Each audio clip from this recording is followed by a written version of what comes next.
Hello, my friends. Welcome back to the channel. If you're joining me today, chances are you're all the challenges that come with it. And chances are you're also someone who wants to keep living that life fully, independently, and with as much vitality as possible. And we hear a lot about the big dangers as we get older. We hear about falls, about heart attacks, about memory loss. And we hear a lot about staying up late, how it throws off our sleep. But there are other habits, much quieter habits, that creep into our daily lives that we don't even realize they're there. And these habits, my friends, can be far more dangerous than a late night ever could be. I've come to see that there are 4 habits in particular that act like silent thieves. They steal our health, our mobility, our quality of life, one small day at a time. Because once we see these habits fall, we'll add years to our and dead years to a life to our years. So let's start with the first one.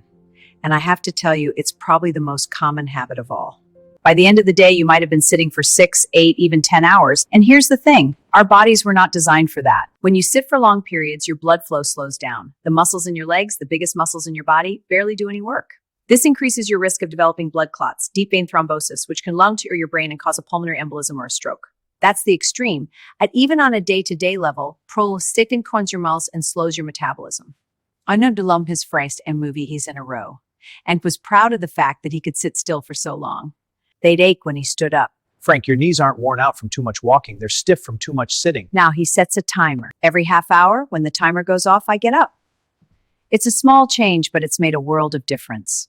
All right, a gentle suggestion. Time to find an excuse to stand up. I'll pace around the room. Are your body through and create. Keep blood flowing, your joints engaged. It's not pumping. Here's why this is so tricky. As we get older, our sense of thirst changes. But as we age, that signal gets quieter. So we go through the day and we simply don't feel thirsty, and because we don't feel it, we don't drink. But here's what's happening inside.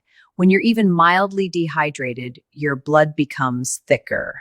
And seniors with heart problems, straining can spike blood pressure and increase the risk of urinary tract infections. It can make you feel dizzy or lightheaded, which increases your risk of falling.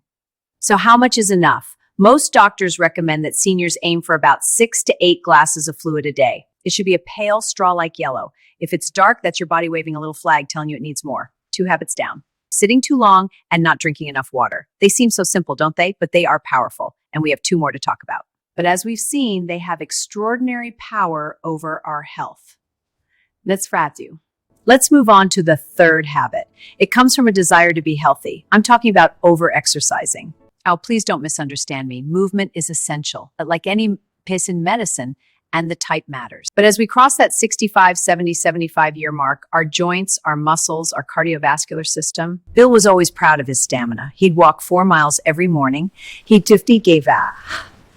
He didn't fall, but the pain was terrible. The cartilage in his knee was worn down. The doctor told him, "You've worn it out from overuse." Now, Bill walks with a cane, and he misses those long morning walks more than he can say. Here's what I want you to understand. They put tremendous stress on our joints, and our joints, after decades of use, have less cushioning, less fluid, less resilience. So what should we do instead? Listen to your body. It's a message. Second, focus on low-impact activities. Swimming or water aerobic is also what is in Hasakiten. And here's something that most for seniors isn't about how far you go or how far you get there. It's about consistency. 10 minutes of gentle stretching every morning, a 20-minute walk after lunch, some light strength training with resistance bands a couple times a week. Now, the 4th and final habit. This one is close to my heart because it's so woven in too much sugar, especially in the evening. But as we age, our metabolism slows down. We don't burn energy the way we used to. When you eat a lot of refined carbs, white bread, white rice, sugary snacks, your body breaks them down into sugar very quickly.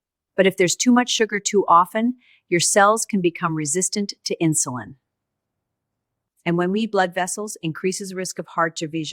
A high cardiac, it's even worse. That energy isn't going to be burned off, it's going to be stored. And on top of that, a full stomach roar at night can be smorting. Fill a quarter with a lean protein like chicken, fish, beans, or tofu, and leave just a quarter for those carbohydrates. If you want dessert, make it fruit. And if you have a sweet tooth, try cutting back custard calmus. In a few weeks, that did me more. And here's a little secret. Drinking a glass of water before meals can help you feel full, so you naturally eat a little less. So there you have it, my friends. And these shoe cartons, we can sugar sting eyes. A beautiful thing is, we can shavers. Little by little, new habits add up to something beautiful. More energy, more mobility, more independence, more life. I'd love to hear from you. Which of these habits spoke to you today? Please share in the comments below. Istifik that like above you. It felt like a friendly and calm to find us. And if you haven't already, consider subscribing to the channel. We're building a community here, a community of people who believe that every age can be a good age. Thank you for spending this time with me. Take care of yourselves, take care of each other, and I'll see you in the next video.